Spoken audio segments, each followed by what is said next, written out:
Welcome to the Multiverse Fundraiser.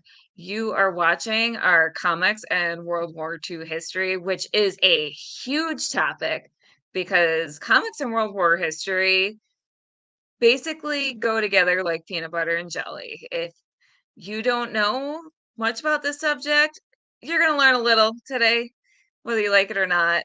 Um, I'm going to start off with my favorite story. So, Captain America was fighting Nazis before the US was. Jack Kirby helped make that decision, and there was a iconic Captain America cover where he is punching Hitler in the face. And so there were some Nazi sympathizers who showed up to the offices and were like, "Hey, who's this guy who's drawing Captain America? We want to fight him, right?"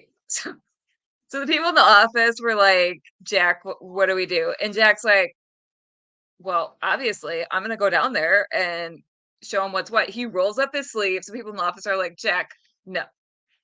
But he rolls up his sleeves. He goes downstairs. By the time he gets downstairs, they're gone because they're punks who could not stand up to Jack Kirby, who also did end up going overseas and actually fighting Nazis. So what you can take away from this is Jack Kirby's a badass, just like the character that he helped co-create.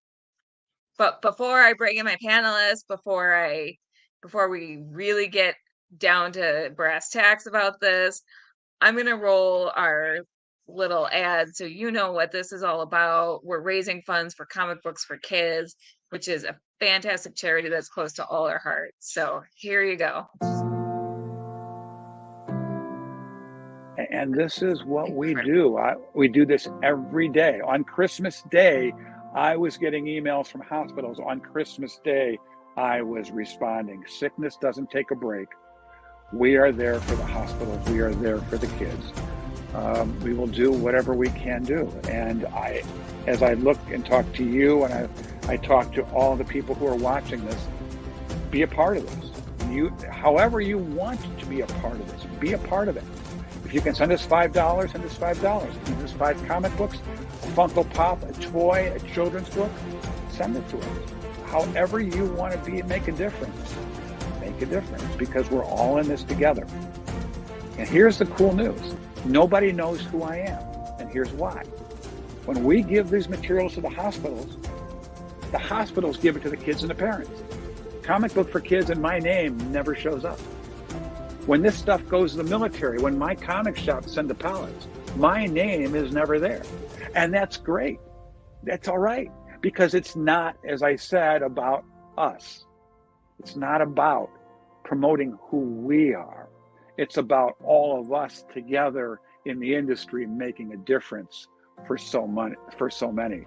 And that's what we're about, Kelly. And that's what we do every single day of the year. So there you have it.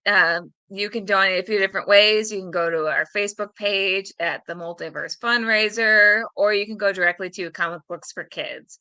And even if you're watching this long past our fundraiser, you can still donate at Comic Books for Kids. So I'm going to bring in my first co-panelist, John Pica. So here's Johnny.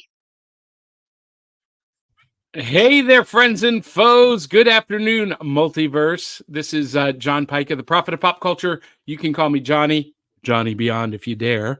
And Kelly, I'm so excited to be doing the Multiverse fundraiser. If it weren't for my mom bringing me a stack of comics when I was in the hospital at 5 years old getting my tonsils removed, we would not have Back of the Cereal Box and the Cereal Box Network. We would not be doing what we are doing right now today if it were not for getting comics in the hospital. And it all started there for me.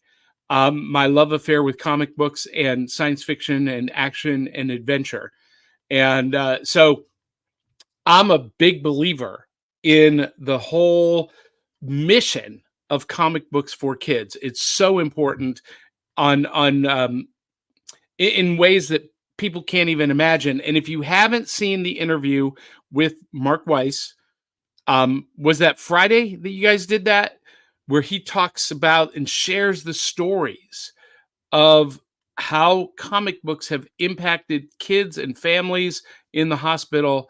You really got to go back and watch it because it's unbelievable, the stories that he has to share.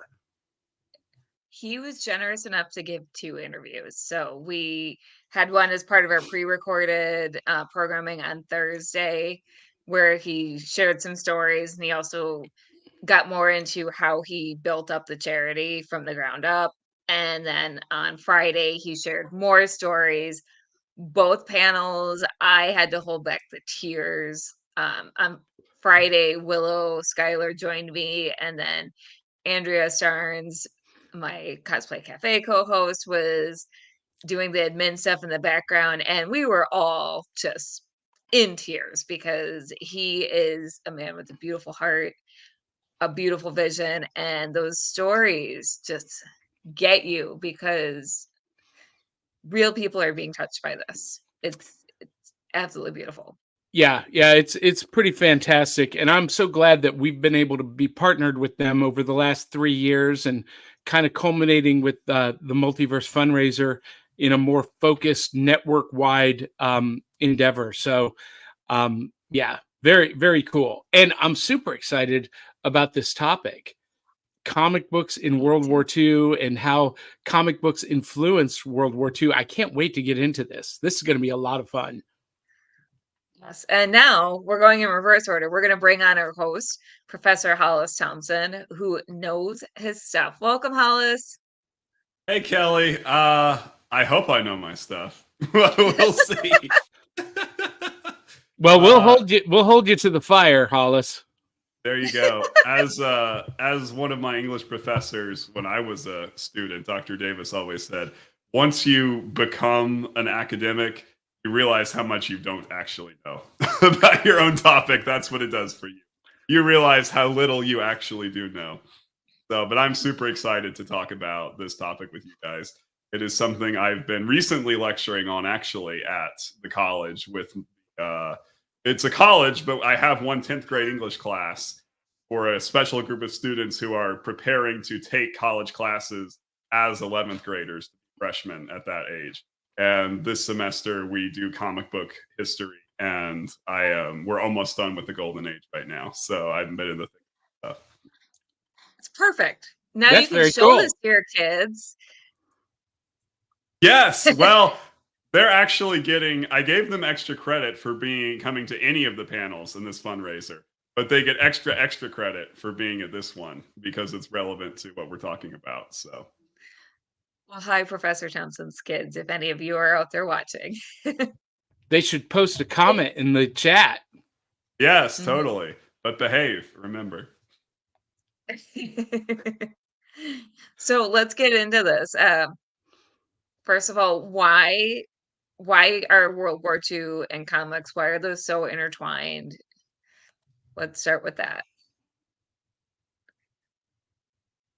That's a really Well, that's a the big question. Sorry. it is. The first answer I would give is that the creation of what we now call comic books, right? Comics, as lots of scholars like Scott McCloud have argued, comics go back to the dawn of time, right? Like comics are perhaps the single oldest storytelling medium that exists because if you look at like cave paintings, right, are comics. A lot of Egyptian, right, hieroglyphics are comics. You have Mayans and Aztecs recording their history in pictorial sequential form. But what we now think of as comics and comic books, right, came into existence very, very close, right? Just shy maybe of a decade at most before World War II started. So they were a new mass medium that existed during that time. So that's one reason I think that they're so closely connected. I think you're right. I think especially superhero comics really burst out of the gate right before World War II. So it's just kind of this flashpoint where they're pretty similar points in history. And I feel like superheroes from my point of view, this is not an expert point of view, but I feel like superheroes came around just when the world needed them most. And I think that's kind of poetic to me because we really did need the hope that those early stories provided because the world was facing its darkest hour so far, unfortunately. And those stories really just got a lot of traction because of that. And it's hard to say, I mean, it's hard to say if they got popular because of that or if they were being written so much because of I, that need or a little both. Oh, go ahead, Johnny. I have a question for Hollis. So, you mentioned something about comics in art and artistic storytelling existing since the dawn of time, basically. But a lot of people consider American comic books, a pictorial history of American mythology. But long before the first comic books were printed in mass, we had the dime novels of the Old West. Were those dime novels also featuring illustrated stories that would qualify, quote unquote, as comics? Telling the stories of Billy the Kid and Wyatt Earp and Bass Reeves and American folklore, stories like Johnny Appleseed and John Henry and Pecos Bill. How were there actual comics in those dime novels, or were they just illustrated, or do you know the answer to that? I do know the answer to that. This is not by any means my field of specialty, the dime novels, though I did read them in grad school. I had a professor who specifically for the Western ones, that was a big part of his scholarship. So he forced us all to read some of those dime novels, right? And like somewhere on my shelf, I have the anthology he assigned us. So, but I will say those definitely were not comic books in the sense of they were very much prose stories. And if they were illustrated, and they usually were, but those illustrations were like few and far between, right? And they were definitely chosen as like the most shock value rather than to necessarily be an essential part of telling the story. So they do anticipate, I think, the role that superheroes come to have in American culture. And a lot of those characters are, you could argue, proto superheroes, or even depending on how you define a superhero, that's a point of contention in scholarship. But you could argue that some of those characters are very much superheroes, especially someone like Zorro, for instance, right? You have the secret identity, you have the costume, you have all of those sorts of things. So they're definitely, I think, an important precursor. Oh, well, I mean, it goes back even further to that. I'm just talking about American history, but when you get into Greek and Roman mythology, and obviously some of the prose of the Victorian era, like the Scarlet Pimpernel was. I mean, essentially, he's considered the first masked superhero. But I was just curious about the dime novels and how that played in terms of the history.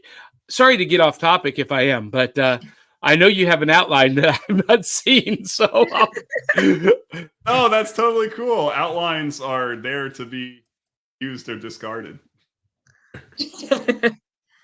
I do think one thing that it would be worth talking about in terms of how American comics, a lot of times academics will talk about how they reflect, right? Comics are like a mirror for every time period, reflects back the issues of that time period. But one of the things that's interesting to me about World War II is, as you already started talking about, Kelly, in some ways, American comics actually didn't just reflect, but shaped American history in terms of World War II.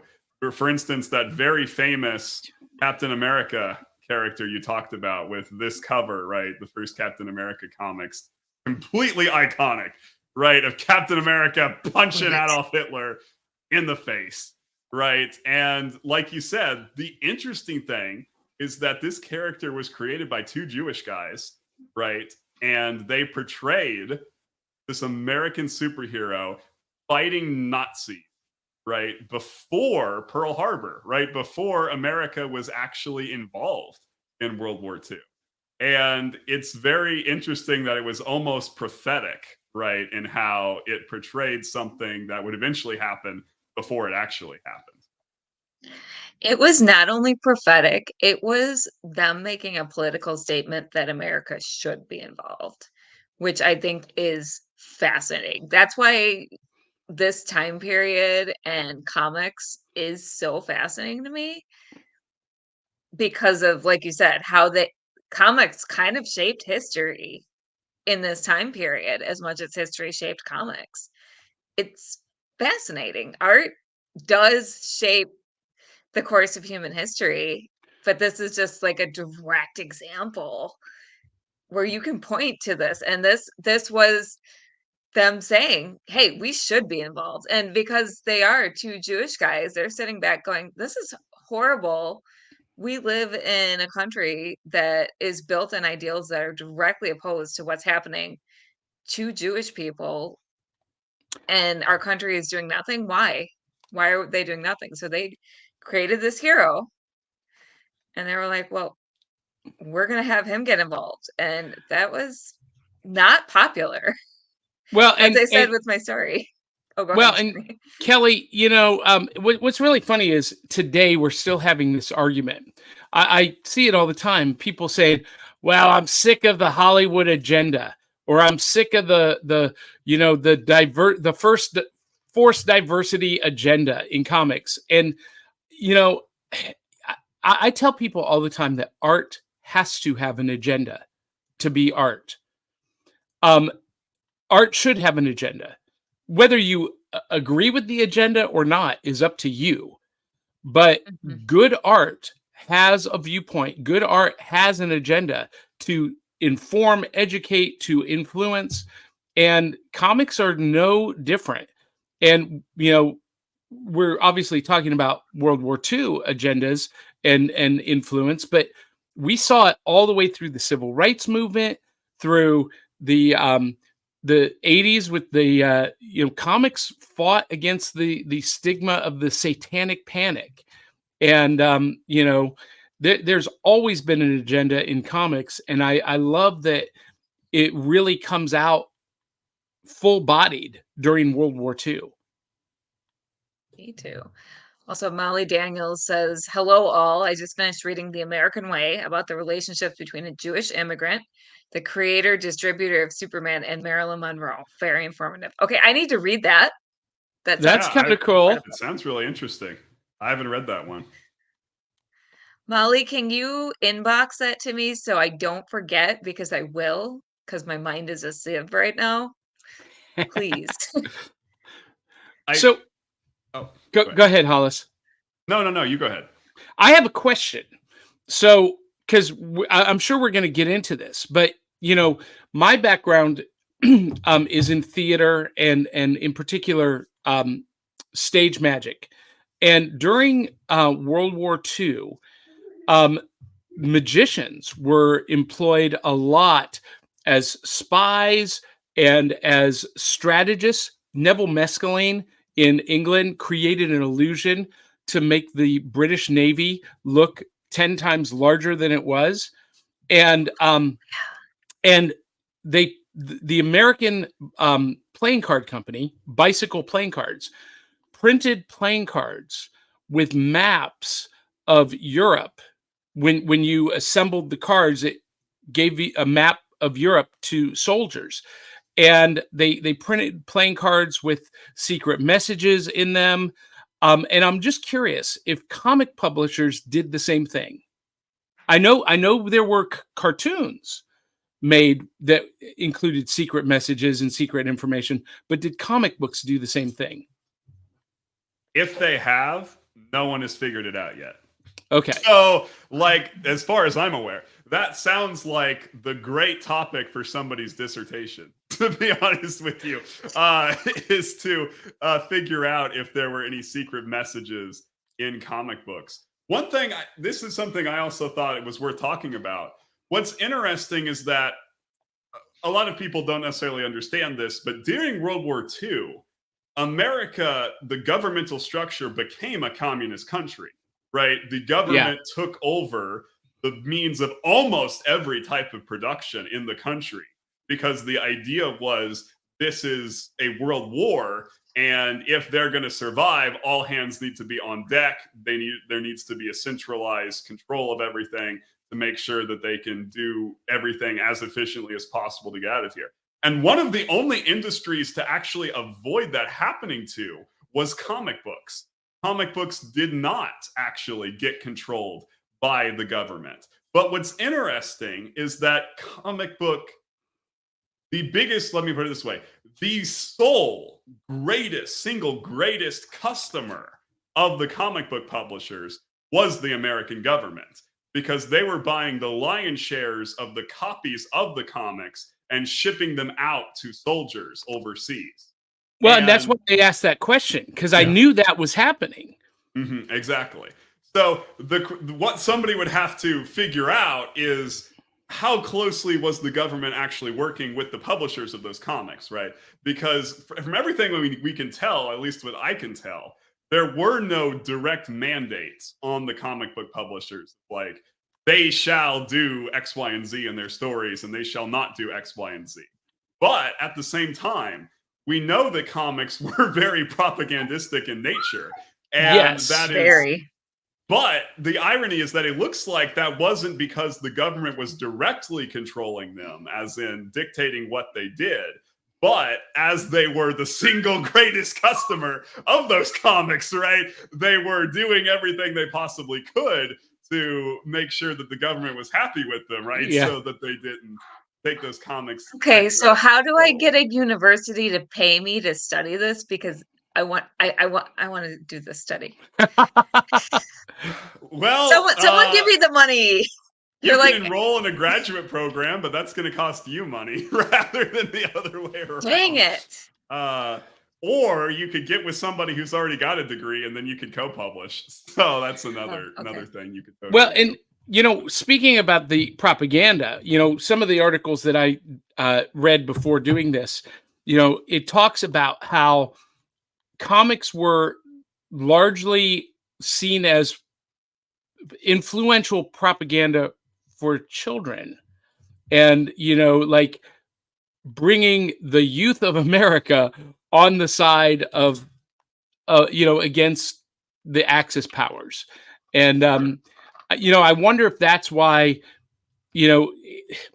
yes, they shipped a bunch overseas to soldiers to read, but I wonder if the federal government just kind of thought, well, this is just fluff entertainment, and was kind of like they were kind of above overseeing it.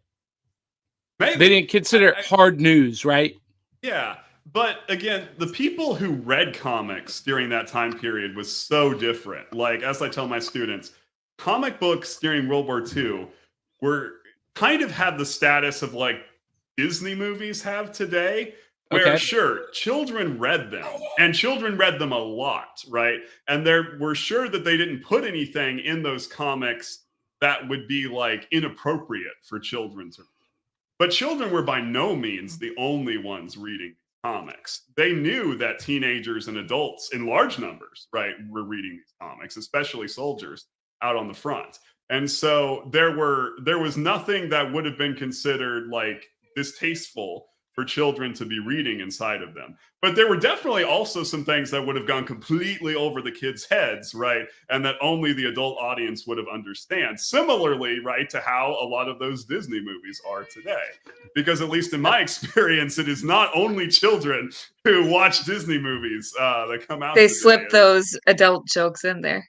Now, going back to the propaganda bit, I think what's interesting is, so before the U.S. got involved with the war, there were they could show sympathetic Germans in comics, but afterwards there was something across the board with the industry, now whether this probably wasn't mandated, but where they could not show sympathetic Germans. And then also Japanese people were drawn in such a way that dehumanized them. So there was definitely the propaganda was very big on dehumanizing the enemy. And that's where a lot of the racial stereotypes that you see in the earlier comics that stuck around even after the war was over come from. So you just see, and I didn't upload any pictures, but you see that art that just shows the Japanese people with more animalistic features, just definitely more stylized. And it's interesting, but because Germans were mostly white, they didn't dehumanize them quite as much, but they did also, as soon as the US entered the war, they could not ever show a sympathetic German who maybe didn't, like, all Germans had to be Nazis. They all had to be bad guys. So it's just kind of interesting that the propaganda definitely was there. It had to be there, and it had to paint the people we were fighting against as straight up villains, straight up not quite human, to make it easier for us to cope with the horrors of war and the horrors of how many people were dying in the effort for the war for both children at home, but I think also for the soldiers. It's easier if you dehumanize your enemy. And I think that's one of the reasons why maybe soldiers gravitated towards comic books and found comfort in comic books because it simplified this mess they were in. Well, I think you're right on the money. And I've got to think that there's some inspirational motivation in the heroics of the characters in the comics that, would motivate soldiers to, have more courage, have more strength, to emulate their heroes. So, like in comics today and in a lot of media today, there's, I think, this striving for complexity, right, in terms of characters. And usually what people mean by that is characters who are flawed, right? Characters who have these issues. You don't really see flawed superheroes in the Golden Age. There's a couple things, but they're very, very minor. Like the biggest one I can think of is the fact that in the Wonder Woman comics, right, the fact that Diana still has these romantic feelings for a guy who really, frankly, is kind of a loser, right? Like way Steve out of her league. She's way right, out of his league. Exactly, is like somewhat of more of like the one thing, right, about her character that is not like just inhumanly perfect, right? And so, but besides that, and even that is kind of like, a pretty minor thing as sort of character flaws go.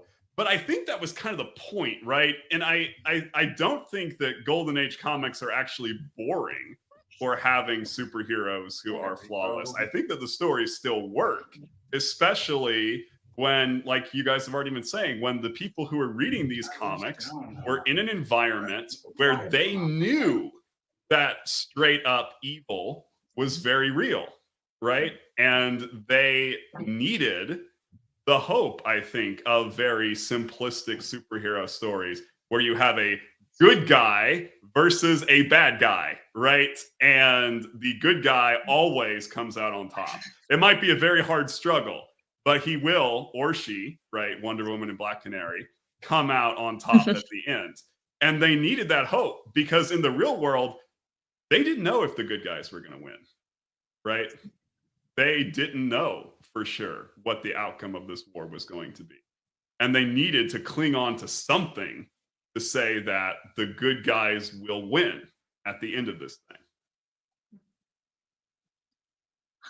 thing. So I like David McDonald's contribution that comics were also a reminder of home, which is also important when they're so far away and in such an alien environment like a combat zone, which, yeah, absolutely. Yeah. And it's interesting that most of the superheroes were never depicted on the front lines, right? With the exception of Captain America and Wonder Woman, right? Those were more or less the only two who were actively participating. And, that was something that I was going to ask you about, because in the modern age, the 80s and beyond, stories have been retconned to where our superheroes, DC, Marvel characters were actively involved in the front lines, but during the actual era, they weren't. And I've always wondered why. Sorry, I was a little bit distracted. Can you say that again? I am also a flawed human. Honestly. That's okay. So, like if you read DC's All-Star Squadron from the 80s, that depicted the Justice Society of America actively engaged in the front lines. And Marvel has gone back and retconned a bunch of their stories that Captain America wasn't alone on the front lines with the invaders and whatnot. But during the actual war, during the era, that was rare. Like you mentioned, Captain America and Wonder Woman was about it. And I've always wondered why that was. Why didn't they have Superman flying in and taking out, entire battalions and whatnot? Well, they came up with an in-universe explanation for why Superman wasn't there. I just discovered this a couple days ago, actually.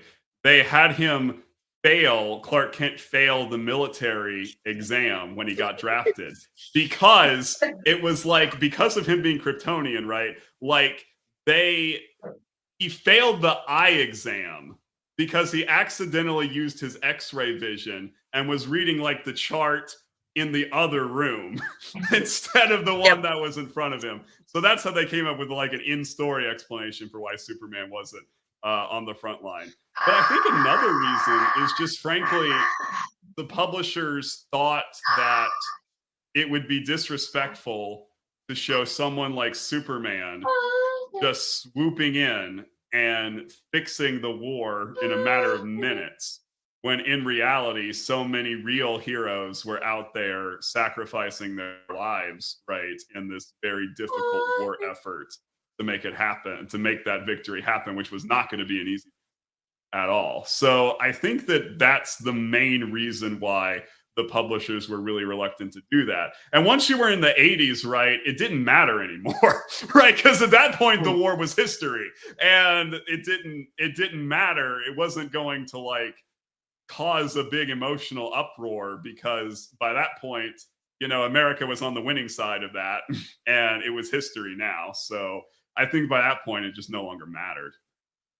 There is specifically an essay written about that, about why Superman didn't go into World War II, that cites the exact reasons you just gave, Hollis. And it was a conscious decision because it would not ring true to the troops. It would be a slap in the face, and it would be painful to read. It wouldn't provide comfort. It wouldn't provide hope. It would defeat the purpose of what comics books stood for in that era.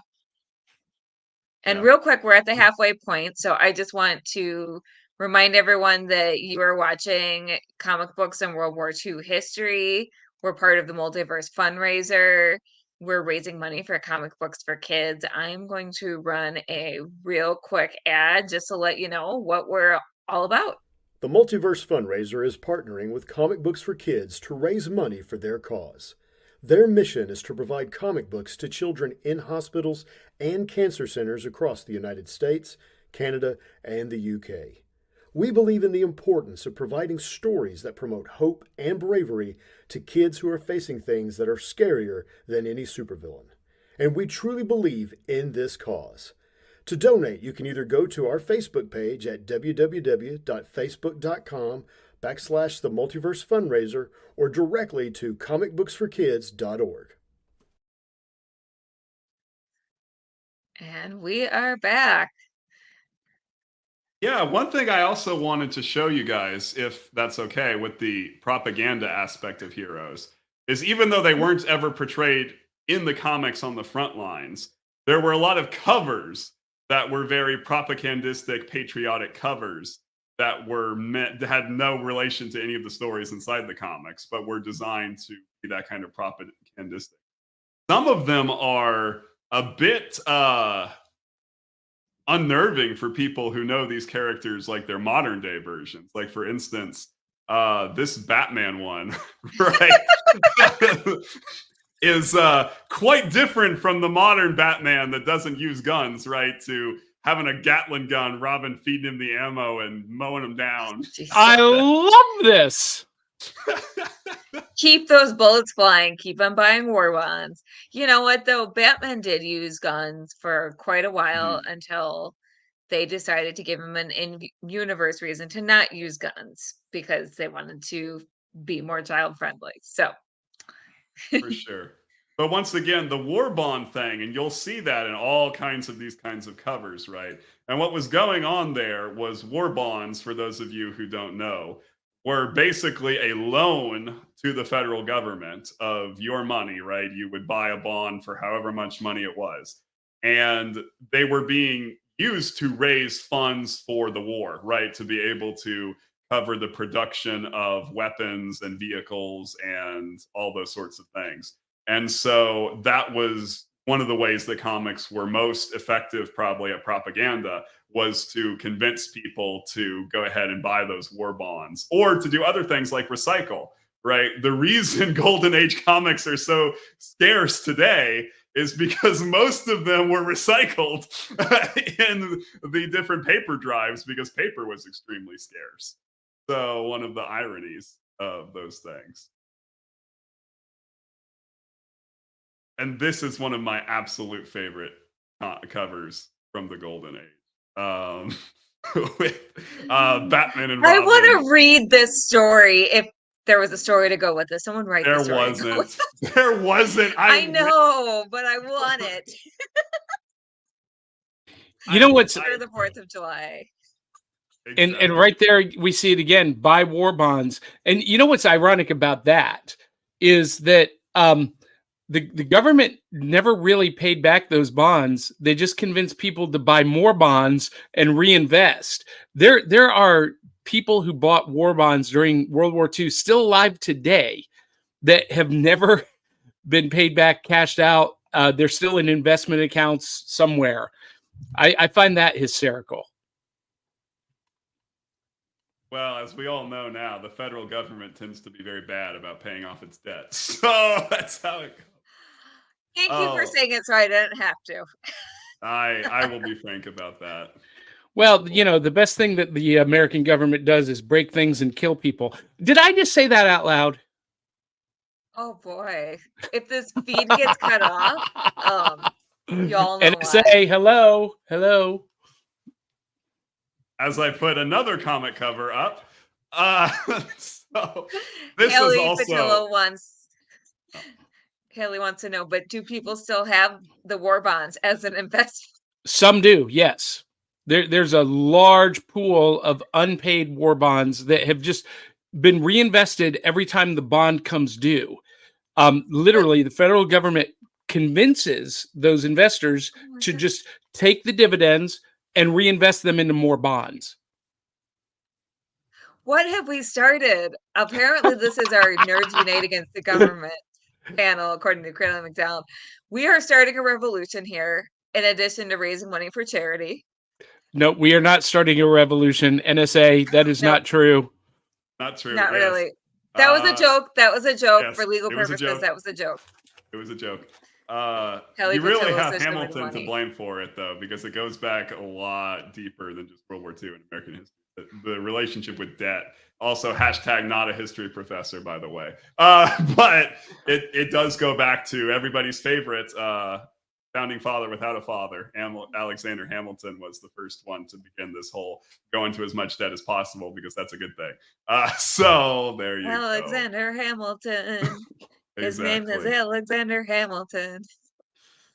This cover I Right, also enjoy immensely. It was one of the latest, actually, from the tail end of the war. Yeah, it was promoting something called the Seventh War Loan, which was where they were still trying. They had beaten Hitler by this point, right? But they still were in this thing until it was over. And so they were having to try harder to convince people to still be invested post Hitler being out of the picture, which was the Seventh War Loan. And so that's where this came into play. Well, and without the Seventh War Loan and the bombing, the atomic bomb being invented, we would not have Godzilla. So, That is something I Great think apps. that's also has to be talked about if we're going to discuss comics of World War II, is that right after World War II, there is a crash in the comic industry. And part of that comes from the military no longer buying comics for soldiers, right? That's their biggest customer is gone right now. And then secondly, I really think, and this is my opinion as a scholar, and there are other scholars who will disagree with me about this. So I'll put that out there. But in my opinion, I think there was also a psychological reason that superheroes just go out of popularity really fast after World War II. And I really think that is because of how World War II ended, and how I think for a lot of people they didn't believe in good guys anymore, right? Well, what a slap in the face to returning soldiers who are wounded, they've lost limbs, they've lost eyes, they've become disabled, to be putting these perfect godlike characters up in front, because that's when we saw the Western genre of comics become overwhelmingly the most popular. Real people, in real situations, but not in contemporary era.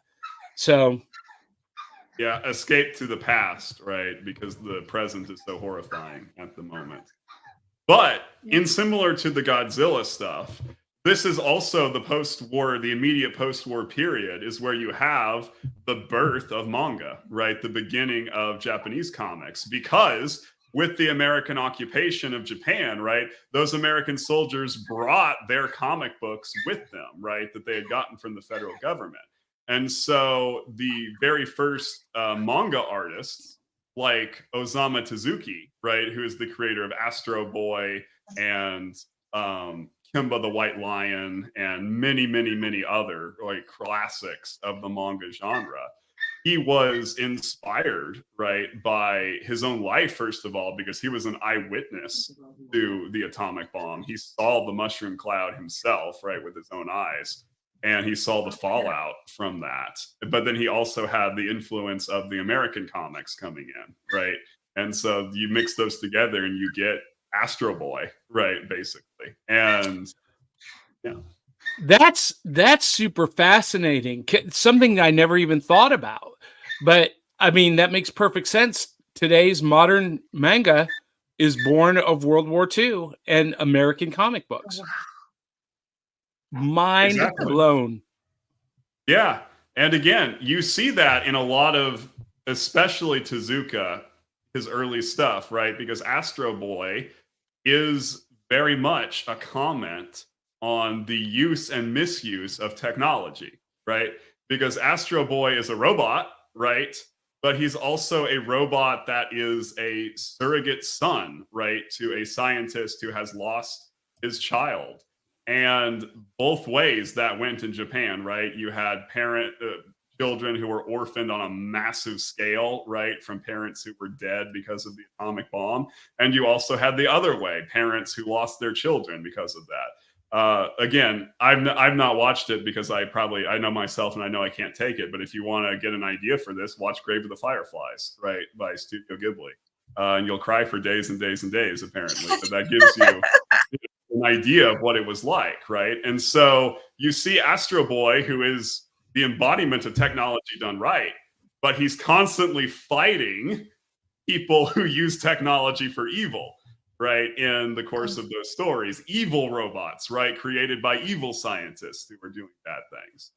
And so you see that all throughout that history. I did not know this. So David McDonald says, semi-related, the U.S. Army has its own comic book. It's called PS, the Preventative Maintenance Monthly, that's been running since 1942. It's meant to be educational, but funny. And he would know. He was in the service. Yeah. Yeah. And the fact that Eisner did it, that totally makes sense that it's educational and funny, because he's one of those American masters, right, of the comics genre. Mm-hmm. It pretty much anything he touched turned to gold. It's hilarious. Now I have to look that up. I did not know that. So that's something new that I just learned. Yes. I will also say again to touch on something other than superhero comics. All comics, right, were influenced by World War II, including newspaper comics, right? Even ones that weren't about the war directly, like Little Orphan Annie is one that I recently discovered. I have to still track down the research to know if this is 100% true or not. But it appears that something that the creator of Little Orphan Annie put in the Annie comics became real later, which was he had Annie create this kind of like organization of kids who were dedicated to like became organized into like ranks, and they had sergeants. Like Annie was the sergeant, I think, of it, and they were dedicated to collecting materials, right, that could be useful to the war effort, like scrap metal and things like that. And again, I'm not going to say for sure that it's true yet. I'm still waiting for some books to come in from interlibrary loan to know 100% sure if this is real. But it seems like there were real kids who then actually did that, right? Who organized themselves in those types of things because of Little Orphan Annie. Well, my father used to tell stories about being part of the Akron Youth Auxiliary in Akron, Ohio. And that's what they did, is they went door to door with their wagons collecting, pots and pans, broken radios and toasters and paper and all of that, and taking it to the recycling center. And that's what they called it, was the Youth Auxiliary. But that's pretty cool. That may very well have been because of Little Orphan Annie. Does that happen? That's awesome. And I only know this because I did several productions of the musical Annie, both as Rooster Hannigan and Daddy Warbucks. The original musical production ends with America like preparing to leave World War II with FDR's New Deal. And the finale number was, "We'll have a new deal for Christmas." And it was all about winning the war and ushering in a new golden age for America. Oh, wow.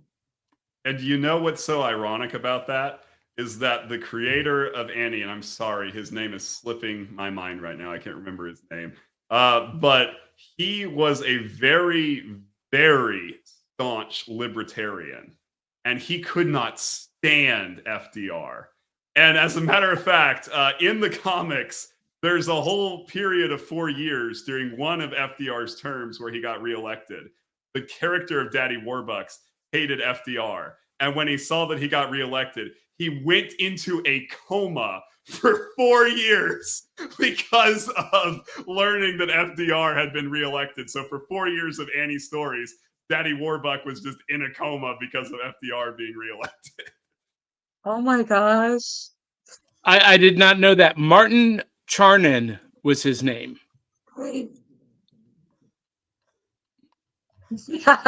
Clearly, McDonald says disliking FDR is one of the only things libertarians agree on. Oh, wait, no, Martin Charning was the creator of the musical. Never mind. Yeah, that name didn't sound right. But again, any of us can do a Google search. I'll do it. Clean up my own mess. Harold Gray. Harold Gray. There you go. That sounds right. Yep. And he did that comic strip till he died. So it was like years of that. Well, Little Orphan Annie is a cultural phenomenon in itself. If you guys didn't know this, and this makes sense to the point that you spoke of, Hollis, about Annie organizing, community groups and whatnot. If this is true, today there's still an organization nationally called Annie People. They are fervent fans. They're kind of like Deadheads. They travel the country and go to productions of Annie. They collect Annie memorabilia. I mean, it's a big, big thing. And, every production I did of Annie, the Annie People would show up in droves. It was a little bit cool and a little bit bizarre and just a tad frightening. It's also just a great show, right? It is one of the classics of the American musical genre, in my humble opinion. It's a really, really great show. And he is a great character, right? Just period. It's really, really well done, compelling story in many, many ways.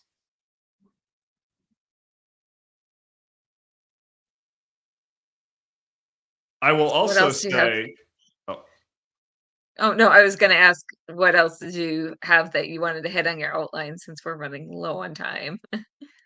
we have pretty much made it through. We've hit all the major points I wanted to talk about. Are there Okay. any maybe comments from the audience about questions that they want to ask any of us about comic book history during World War II? Well, the audience has gone a little quiet, so I think we've stunned them with our intellect. Oh, I wanted to make a point about the fact that during World War II, things got very interesting for women, and women absolutely their roles changed because men were going off to war, and that was reflected in comics. I mean, obviously, Wonder Woman came along during World War II, but also you had other more minor comic characters, their roles were changing. So there was a comic where Mary Marvel was going around doing things in America. I forget the exact, but I think she was like working in a factory or something. And just but you also see women becoming more empowered. And then when there was that other shift where the men came back from war, you saw the pushback and the Well, seduction of the innocent, and all of a sudden, Lois Lane was Superman's girlfriend and well, nothing more. well. If you look at some of those women superheroes of this age, Miss Fury, the Blonde Phantom, Domino Lady, Phantom Lady, they were all super powerful, and they were like almost male counterparts, male substitutes. But those comic creators knew back during the golden age that sex sells. So their costumes were almost not there. And they were worthy of being painted on like bomber jets and stuff. They were bombshells, literally. Yes. And on that note, also, I'm going to pop off to get ready for the next stream and let you two finish us off. So thank you for a Yeah. wonderful panel. Thank you, my one Kelly. last note. Go ahead, Hollis. My one last note I'll say on that topic is that those characters you just mentioned were still, in terms of the number of female characters in comics, in the extreme minority, right? Because most of the female characters, with the exception of those characters and also Wonder Woman, obviously, and Black Canary, most women were either damsels in distress or femme fatales. That's the two choices you got. You're either helpless and need to be rescued, or you're evil. If you're a woman, one of the two, right? And that is, on the one hand, a lot of feminist scholars appreciate that femme fatales were present in those golden age comics, but it is still ultimately problematic that in many cases, if you're a powerful woman, well, you're obviously evil. Right, rather than that. And that's part of why those characters you talked about, and also again Wonder Woman and Black Canary, were so progressive for their times. Hey, we've got a great question here. Crayley asks, do you think that comics experiencing a boom in World War II is why so many other mediums focus a lot on World War II for settings, flashbacks, or world building? And I would say that partly yes, but there are other reasons. But what say you, Hollis? I think I'm going to agree with you because, again, the irony is that a lot of those comics weren't actually set on the front lines of World War II, right? So even though the war was present on the covers, right? Again, except for Captain America and Wonder Woman, the stories weren't necessarily wartime settings. So I'm not sure how much comics actually influenced like World War II, like the front lines of World War II. influence on people. Well, I'm thinking about so much of contemporary pop culture today is set during World War II, and a lot of science fiction. The science fiction books that I write is set during World War II. And I think it's a dividing point in history. We typically think of BC and AD, but really there's before Poland and after Nagasaki. World War II split history in half. And it was such a monumental, traumatic event for the world that it literally scarred our DNA, and our genetic memory is always drawn back to those moments in history. Does that make any sense at all? I think so. I think that's a really great explanation. The only thing I could add is that, again, just from a storytelling standpoint, it's a great drama, right? You have an actual supervillain, yes, right? A real villain. Hitler. Exactly, a real life maniacal dictator, right? Bent on taking over Europe, if not the world, right? And you have the players in that drama are interesting characters, right? Like Churchill and Stalin, right? And FDR. These are people who are definitely not, I would say, two-dimensional good guys. I'd say each of them have some real flaws, right? Even the ones we think of as the good guys. As some of my professors said, as yucky as it is to say this, from a historical standpoint, it might be a good thing that FDR died when he did, because if he hadn't, we might have replaced one Fuhrer with another, right? But that is what makes it a compelling story, right? Because you have characters that are so, in many ways, larger than life, and yet also very human and very flawed. Yeah. So we have 2 minutes, and comments have kind of vanished. So in these last 2 minutes, Hollis, I mentioned at the very top what got me into comic books. It was getting comic books at the hospital, along with our theme with comic books for kids. What got you into comic books? Oh, you're going to date me. Ironically, it is superheroes that got me into comic books, because I was first familiar with superheroes from other mediums, specifically from movies and TV. I watched Batman the Animated Series when I was a kid. I grew up on that TV show. And as my mom can tell you, I dressed as Batman when I was like 3 years old, right? And it was because of learning about those characters from those mediums. And I don't know when it came, but eventually I discovered a comic book and realized that these comic books were about those superheroes, right? And then I was like really wanting to read those comics because of those superheroes. So that's the main reason. You came to comics after they left the newsstands. Yes, very much so. What a wonderful time that was, to be able to go to your grocery store, your drugstore, and half the newsstand was comic books. And definitely that was the case during World War II. I've seen pictures of those newsstands, and comic books pretty much dominated the newsstands during that time. It was the mass media, right? Yeah. Besides radio, that was basically it, right? Wow. We didn't have other things. Wow. Well, we want to thank everyone for tuning in. We are at the top of the hour. This has been Comic Books in World War II with Dr. Hollis Thompson. And not doctor, professor. So sorry. No. That's so I take a step down, right? I don't want people to think I'm more than I am. So that's that. Prof is a step down from doctor. Well, Professor Hollis Thompson. And Hollis, thank you so much for being a part of the Multiverse fundraiser. You always add so much texture and richness. And we want to thank everyone who has been watching or listening.